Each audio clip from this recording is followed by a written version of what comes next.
Assalamualaikum Sobat Football United, ringan amatiran ala gua. Review pertandingan menghadapi Liverpool di Anfield. Sudah selesai 0-0 di luar banyak dugaan, banyak pesimisme ya, artinya perasaan pesimis. Perkiraan juga melihat bagaimana Manchester United, gue sampaikan di preview, penampilannya tidak stabil. Sebaliknya Liverpool sangat perkasa sebelum pertandingan ini. Dalam 5 pertandingan terakhir, dalam situasi di Liga sampai dengan saat ini. Lalu juga bagaimana Liverpool memiliki rekor yang sangat fantastis di Anfield, meraih banyak kemenangan, bahkan rata-rata gol yang mereka ciptakan di Anfield itu 3. Tapi Manchester United berhasil menahan imbang. Manchester United sendiri tampil pincang ya, dengan tanpa pemain andalannya. Bruno Fernandes, Kapten Bruno Fernandes tidak bermain. Lalu juga pemain pilar di lini belakang Harry Maguire juga absen di pertandingan ini. Erik ten Hag menunjuk Scott McTominay sebagai kapten. Lalu lini belakang di kiri Luke Shaw, lalu Rafael Varane, lalu Johnny Evans, lalu Diogo Dalot di kanan.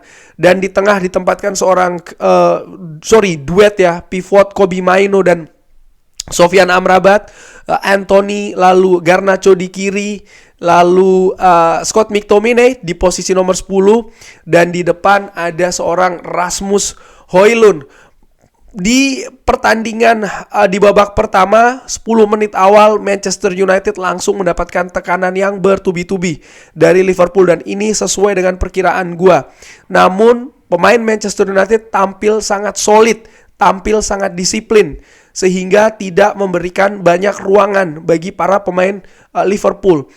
Ada satu strategi yang gua amati yang secara konsisten dimainkan oleh para pemain Manchester United, di mana ketika pemain Liverpool menguasai bola, pemain Manchester United tidak secara agresif melakukan pressing, tapi pemain Manchester United lebih memilih untuk menunggu di daerahnya sendiri ya, dan ini dilakukan mulai dari 75%, artinya sekitar 25% di daerah Liverpool, baru mereka akan melakukan pressing. Ketika bola masih di sekitar kotak penalti Liverpool ataupun di sepertiga akhir dari Liverpool, mereka tidak melakukan pressing. Pemain Manchester United lebih terkonsentrasi untuk langsung turun ke daerah pertahanannya sendiri. Dan menurut gua taktik ini sangat beralasan. Kenapa? Ya, seperti gua katakan, Manchester United tampil dengan sejumlah catatan negatif hadir di Anfield.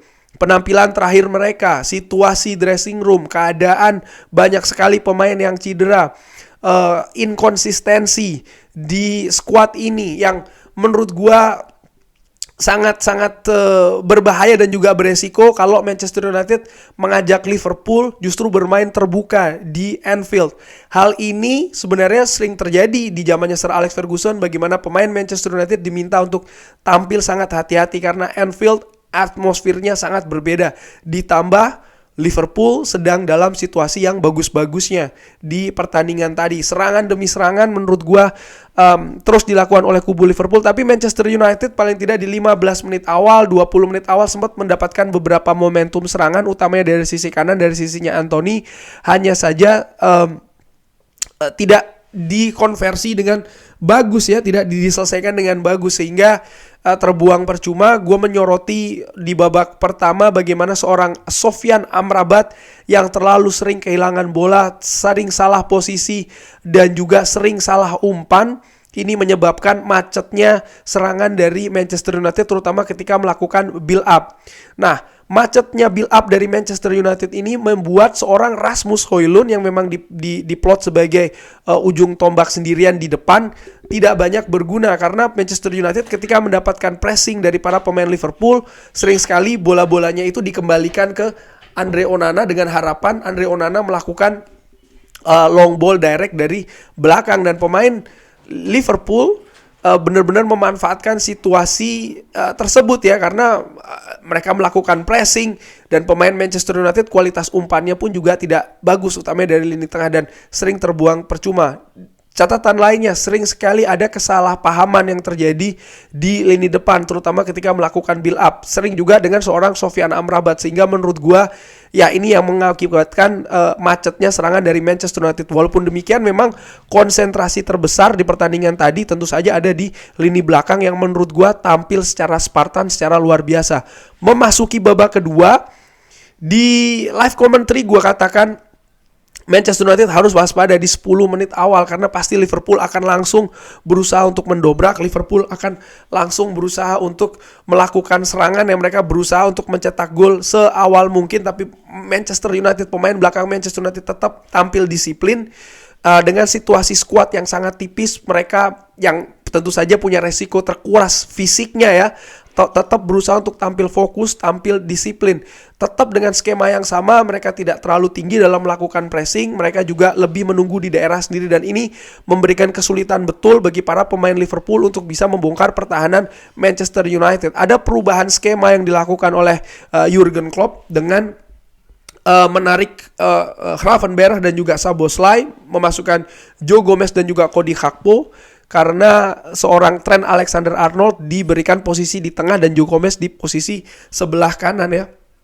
Dan ada beberapa situasi juga yang berbahaya dari situ, termasuk juga beberapa shoot dari seorang Trent Alexander-Arnold. Hanya saja ya ada yang tidak tepat sasaran ataupun juga diblok oleh pemain belakang Manchester United, yang menurut gua harus diberikan kredit, tampil secara luar biasa. Manchester United selepas berhasil menahan Liverpool ya, mereka semakin pede.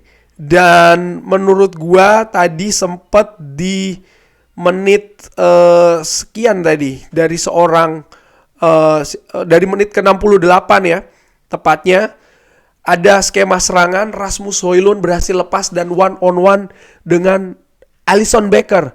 Sebenarnya di awal babak kedua pun juga seorang Alejandro Garnacho sempat one on one dengan Alisson Becker, hanya saja kurang tajam. Garnacho kurang cepat, Rasmus Højlund kurang tajam. Inilah ya menurut gua problem dalam tanda kutip dengan pemain muda, pengalaman dan juga ya kualitas yang masih belum paripurna. Gua berandai-andai kalau seandainya yang mengisi posisi Rasmus Højlund itu striker yang lebih premium, yang lebih punya pengalaman, yang lebih tajam, situasinya bisa saja berbeda. Pun juga yang mengisi tadi situasi dengan seorang Alejandro Garnacho, di mana dia kalah cepat sepersekian detik dengan seorang Trent Alexander-Arnold yang mampu menyelamatkan bola sehingga lepas. Manchester United sampai dengan menit ke-80 hanya melakukan satu kali pergantian, yaitu adalah Rashford menggantikan Garnacho yang memang semakin lama semakin jarang mendapatkan bola di sisi kiri, dan tetap bertahan dengan sangat solid. Lalu memasukkan Hannibal Mejbri menggantikan Kobbie Mainoo dan juga Facundo Pellistri menggantikan Anthony. Memasuki 10 menit akhir pertandingan, serangan Liverpool semakin intens, tapi Manchester United juga semakin berani untuk keluar. Hanya saja ya ketajaman dari lini depan sekali lagi ya, walaupun menurut gua mereka juga sudah berusaha pemain depan ini untuk mencari celah di lini pertahanan Liverpool. Hanya saja ya mungkin faktor keberuntungan, faktor ketajaman yang tidak menaungi lini depan dari Manchester United. Tapi mereka berusaha, pun juga ketika mereka kehilangan bola, ketika mereka menyerang ya, mereka berusaha secara cepat. Mereka melakukan transisi dari menyerang ke bertahan. Itu mereka melakukan secara konsisten hampir selama 90 menit. Sangat luar biasa. Di akhir-akhir pertandingan tadi ada kartu kuning yang didapatkan oleh Luke Shaw, Marcus Rashford, dan kartu merah Diogo Dalot. Ini tanda tanya besar, karena menurut gua wasit tadi Michael Oliver membuat beberapa keputusan yang sekali lagi mengundang tanda tanya ya, termasuk puncaknya adalah kartu merah bagi seorang Diogo Dalot yang gua tidak paham. Tadi bola itu out, yes, tapi menurut gua dari yang gua saksikan di layar kaca itu mengenai Mohamed Salah, sehingga memang harusnya lemparan ke dalam untuk Manchester United. Tapi Michael Oliver menunjuk sebaliknya, justru lemparan ke dalam untuk Liverpool, dan memancing reaksi terlalu berlebihan dari Diogo Dalot. Yes, itu kartu kuning, tapi kartu kuning kedua menurut gua itu terlalu berlebihan. Dan ya Manchester United tampil dengan 10 pemain, tidak ada pilihan lain untuk lebih tampil lebih dalam lagi dalam bertahan. Dan Akhirnya Manchester United mampu menahan 0-0. Luar biasa, seri ini menurut gua secara ringan amatiran terasa seperti kemenangan. Di Twitter gua tulis, oke, gua katakanlah memang pasrah dengan hasil pertandingan ya, karena memang sangat negatif sekali sebelum datang ke Anfield. Tapi gua ingin menyaksikan nih bagaimana karakter dari para pemain Manchester United. Itu yang ingin gua saksikan, kerja kerasnya seperti apa, bukan hasilnya dulu, tapi bagaimana para pemain ini bermain di Anfield, di stadion yang sangat sulit, di stadion yang musim lalu mereka kalah sangat telak sekali. Tapi ternyata ada dua faktor menurut gua. Satu adalah strategi dari Erik ten Hag ya, yang bermain menurut gua dengan strategi yang pas, dengan situasi skuad yang sangat tipis, baik itu secara kedalaman maupun kualitas, mungkin juga secara fisik, tapi mampu dengan baik menurut gua, lalu juga dikomunikasikan sehingga para pemain mengimplementasikannya pun juga dengan bagus di atas lapangan. Dan faktor nomor 2 tentu saja kerja keras dari para pemain Manchester United di belakang. Bukan cuma di belakang ya, tapi juga di seluruh area lapangan, terutama memang di daerah pertahanan. Bagaimana Luke Shaw sangat rajin menurut gua, sangat disiplin. Diogo Dalot pun juga dengan cepat menurut gua. Lalu Rafael Varane, kredit besar bagi seorang Rafael Varane. Menurut gua man of the match di pertandingan tadi adalah seorang Rafael Varane yang kerja sangat keras, clearance-nya, bloknya. Johnny Evans pun juga demikian. Andre Onana dengan ketenangannya, dengan cara membaca bola dan lain-lain ya, menurut gua tampil oke. Ada beberapa umpan memang dia salah, tapi jangan lupa dia juga tidak punya pilihan yang banyak. Pemain Manchester United tidak terlalu aktif menurut gua dalam melakukan pergerakan. Lalu bagaimana Sofyan Amrabat, Kobbie Mainoo yang di babak pertama tampil di bawah standar, tapi di babak kedua mereka mampu meningkatkan kualitasnya sehingga Manchester United sempat mendapatkan beberapa momentum, baik itu dari Sofyan Amrabat maupun juga Kobbie Mainoo, di mana Sofyan Amrabat yang dia sudah mendapatkan kartu kuning tapi di babak kedua bisa tampil lebih sabar, lebih tenang. Lalu juga Anthony, Garnacho, Scott McTominay, Rasmus Højlund, pemain pengganti, semua menurut gue juga mendapatkan kredit. Karena dari yang gue alami musim lalu hadir ke Anfield, stadion ini angker, stadion ini sulit, stadion ini sangat mencekam. Tapi pemain Manchester United mampu menghadapi itu semua ya secara luar biasa, sehingga mampu menahan seri dengan tidak kebobolan. Ini hasil yang harus disyukuri menurut gue, dan semoga dengan hasil yang dicapai ini bisa meningkatkan lagi ya karakter di tim ini, utamanya motivasi, karena situasi skuad sedang sulit menurut gue, sehingga di pertandingan-pertandingan ke depan konsistensi bisa diraih oleh Manchester United. Kurang lebih demikian. Sekali lagi ini hasil seri tapi rasa kemenangan. Bagaimana menurut Sobat Football United? Deg-degan sepanjang pertandingan, lega di akhirnya.